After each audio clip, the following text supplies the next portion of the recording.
Tá cólacht áirtlanna Phoebín chamcóirt leis an drama avant-garde Sétanta, scríofa ag Paul Mercier.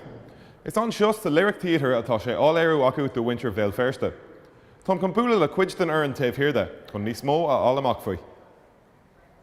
Bhfuil léirúch an Harbh dúchlánach bhí an maiall an méid stuff a bhí tarlúm tá drámán, tá léirúch an físeálín an agus tá léirúch an ceol an freisin. Is tá chéin cheannach go táhachtach le na chéile. Agus ar nóid tá léirúch an sailse freisin a Harbh táhachtach a léirúch an mar seom.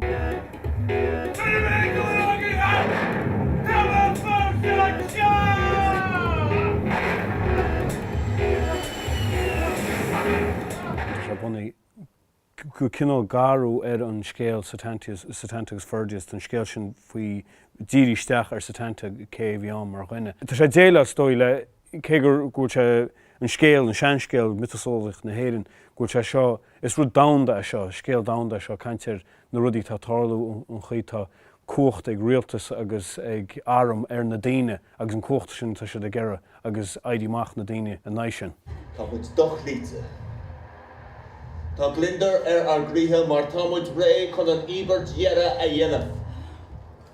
Is fearr síl gearr mar léach ná síl fada mar scláí.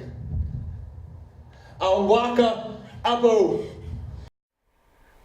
Well, is bannaí tá fíorthócaí go dó le cuacht láidireacht airigid agus gachrúd cosile leis na bhidí sin. Ban wignach is dóil am a tainte ní sástach ar bith eici sa saoil.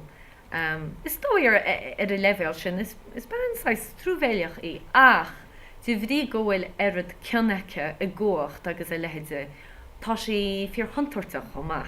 Is lumps an carsha. Lumps an tománaí. An couple raw. An stabla. An tarra. Na héis na pickle. Cé tarra. Maharv hain. Cén tarra. Ceanna bhfuil gacha le dúis bainte amach aige.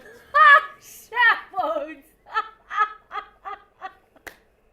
Cé go bhfuil golóir airgid agus cuacht aige. Ní dóilm go bhfuil sim aige ná riire sa cuacht sin nó san airgid ná riire sé just mílte kind of mar ghaine.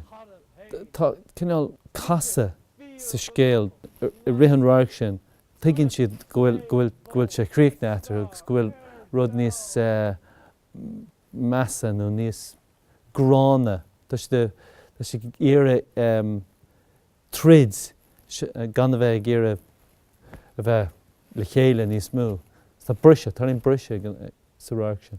Tá muid Harbh bróda leis an seo agus tá cheappa as a léirú hain agus tá cheappa gur tráma an táhachtacha ar bhealacha, tá cheappa nach dice daoine nise ach go dice daoine leis breanise de leis ar seo agus go bhheice sé tá rud a cínteáin, agus tá sé feici amsan an scóir uair ag státe ach tá fós pica rudí nua sa text chu a gcónaí, so tá go leor ólasán ceir leor ach is scéal iontacha sa grí tá tú fá rud cinn nua sa gcónaí ní sé róthimplaí stoi. Agus tá sé táhacht a chuine gomach muid a tóirt drámiocht amach ag a pobl.